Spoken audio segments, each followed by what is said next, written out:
اللہ کے رسول صلی اللہ علیہ وسلم نے فرمایا کہ رمضان 3 حصوں میں منقسم کیا گیا ہے۔ اس کا پہلا عشرہ رحمت ہے، دوسرا عشرہ مغفرت ہے، اور تیسرا عشرہ جہنم سے خلاصی۔ رحمت کیا ہے؟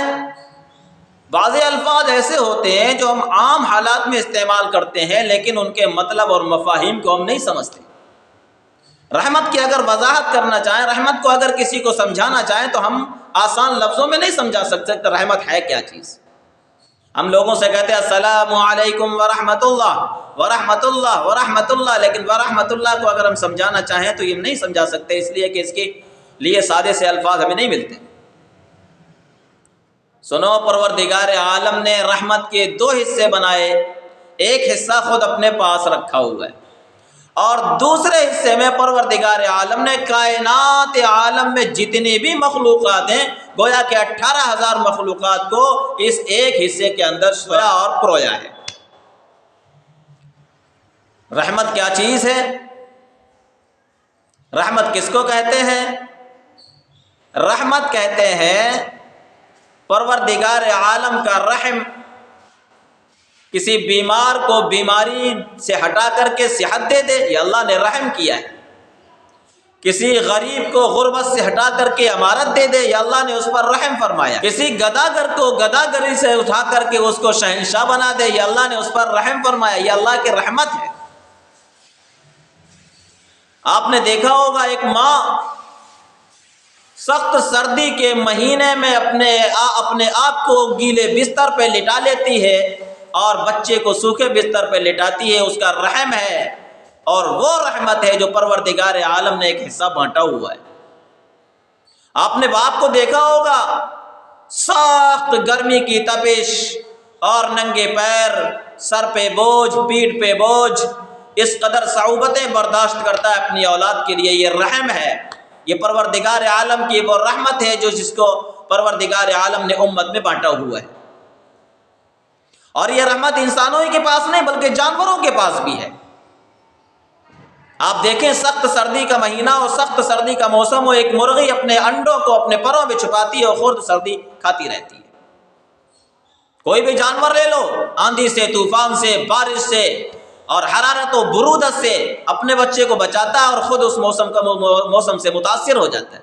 یہ اللہ کی رحمت ہے جو اللہ نے بندوں اور تمام مخلوقات میں بانٹی ہوئی ہے۔ اتنی رحمت دینے کے بعد، اتنا ترحم بانٹنے کے بعد پروردگار عالم کا اعلان ہے کہ آج رمضان کا پہلا عشرہ رحمت کا ہے۔ یہ اس بات کی دلیل ہے کہ اللہ رب العزت نے انسان کو جو رزق دے رکھا ہے، رزق دینے کے بعد اس کے اوپر جو رحم فرمایا، جو تندرستی دے رکھی ہے، تندرستی دے کر کے جو رحم فرمایا ہے، جو اس کو تمام لوگوں سے بے نیاز کر رکھا ہے، بے نیازی دے کر کے اس پر جو رحم فرمایا ہے پروردگار عالم نے، اب اس رمضان کے پہلے عشرے میں وہ اس سے زیادہ اسے رحمت دینا چاہتا ہے۔ بیمار ہے تو شفا دینا چاہتا ہے، غریب ہے تو امارت دینا چاہتا ہے، محتاج ہے تو محتاجی دور کرنا چاہتا ہے، بے اولاد ہے تو اولاد دینا چاہتا ہے، اور اگر مظلوم ہے تو ظلم سے نجات دینا چاہتا ہے، بے مکان ہے تو مکان دینا چاہتا ہے۔ غرض ہے کہ پروردگار عالم اپنی دی ہوئی رحمت سے زیادہ رحمت اس بندے کو اور اپنی تمام مخلوق کو دینا چاہتا ہے۔ یہ پہلا عشرہ رحمت کا ہے، اس کو کہتے ہیں رحمت۔ دوسرا عشرہ مغفرت کا ہے۔ مغفرت میں 2 لفظ آتے ہیں، ایک معافی آتی ہے، ایک مغفرت آتی ہے۔ بعض علماء کہتے ہیں کہ معافی بڑی ہے، مغفرت چھوٹی ہے، بعض علماء کہتے ہیں کہ مغفرت بڑی ہے اور معافی چھوٹی ہے۔ دونوں میں کیا فرق ہے؟ مغفرت کہتے ہیں گناہوں کے اوپر پردہ ڈال دینے کو اور حصول ثواب کو، ثواب پانے کو، اور معافی کہتے ہیں نامہ اعمال سے، رجسٹر سے گناہ کو خرج دینے کو، مٹا دینے کو، دل و دماغ سے بھلا دینے کو معافی کہتے ہیں۔ بعض علماء کہتے ہیں کہ مغفرت بڑی شے ہے، بندہ گناہ تو کرتا ہے اور گناہ میں لت پت رہتا ہے، اب اس کا جب معاملہ آتا ہے حساب دینے کا، وہاں پر اسے شرمندگی کے سمندر میں غوطہ لگانا پڑے گا۔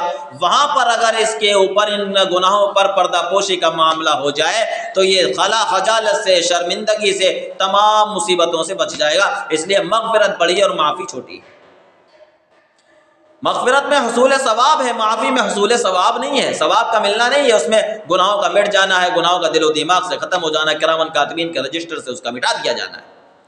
اس کو کہتے ہیں مغفرت۔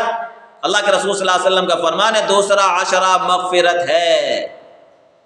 اللہ اپنے بندوں کو جہنم سے بچانا چاہتا ہے، اللہ اپنے بندوں کو جہنم کے نہ جانے کتنے بھیانک طبقات ہیں، ان طبقات سے اس کو بری کرنا چاہتا ہے۔ اللہ اپنے بندوں پر رحم کرنے کے بعد ایک دوسرا کرم یہ کرنا چاہتا ہے کہ یہ بندے میرے بھیانک عذاب و بھیانک جہنم سے بچ جائیں۔ مغفرت کرنا چاہتا ہے، معاف کرنا چاہتا ہے۔ بعض لوگ ایسے ہیں جنہیں پروردگار عالم جن کے گناہوں پر پردہ پوشی کا معاملہ کر دیتا ہے اور انہیں ثواب عطا فرماتا ہے۔ بعض لوگ وہ ہیں جن کے گناہوں کو ختم کر دیا جاتا ہے اور فرشتوں کے بھی دل و دماغ سے انہیں بھلا دیا جاتا ہے، رجسٹر سے انہیں مٹا دیا جاتا ہے۔ اس کو کہتے ہیں مغفرت اور معافی۔ ان اللہ عفو غفورا، اللہ عفو بھی ہے، اللہ غفور بھی ہے۔ اللہ کی قدرت یہ بھی ہے کہ وہ گناہوں پر پردہ ڈال دے اور ثواب عطا فرما دے، اور اللہ کی صفت اور اللہ کی قدرت یہ بھی ہے کہ وہ گناہوں کو نامہ اعمال سے مٹا دے اور خرج کر دے اور فرشتوں کے دل و دماغ سے بھی ختم کر دے۔ اللہ کے رسول کا فرمان ہے تیسرا عشرہ ہے جہنم سے خلاصی کا۔ رحمت مل چکی، مغفرت مل چکی، اب جنت کے اندر داخلہ یہ پروردگار عالم کے حکم کے بغیر نہیں ہو سکتا۔ جہنم سے بچاؤ پروردگار عالم کی اجازت کے بغیر نہیں ہو سکتا۔ نہ جانے کتنے ایسے ہوں گے جن کی نیکیوں کے ڈھیر لگے ہوئے ہوں گے، لیکن پروردگار عالم کی نظر عنایت نہیں ہوگی، جنت سے محروم ہو جائیں گے۔ اللہ رب العزت کا اعلان ہے کہ جنت میں وہی داخل ہوگا جس کو پروردگار عالم چاہے گا۔ اب پروردگار عالم اپنے حبیب سے کہلواتا ہے کہ پہلا عشرہ رحمت، بندے کو رحمت سے مالا مال کر دیا۔ دوسرا عشرہ مغفرت میں نے دے کر کے اس کو خوشحال کر دیا۔ اب تیسرا معاملہ جو ہے، تیسرا مرحلہ جو ہے وہ جہنم سے خلاصی ہے اور جنت میں داخلہ ہے۔ تو اللہ رب العزت اپنے حبیب سے کہلواتا جاؤ ان کے درمیان میں اعلان کر دو کہ میں نے جنت کو ان کے لیے کھول دیا ہے اور جہنم کے دروازوں کو ان کے لیے بند کر دیا ہے۔ گویا کہ جہنم سے خلاصی عطا فرما دی اور جنت میں داخلہ عطا فرما دیا ہے۔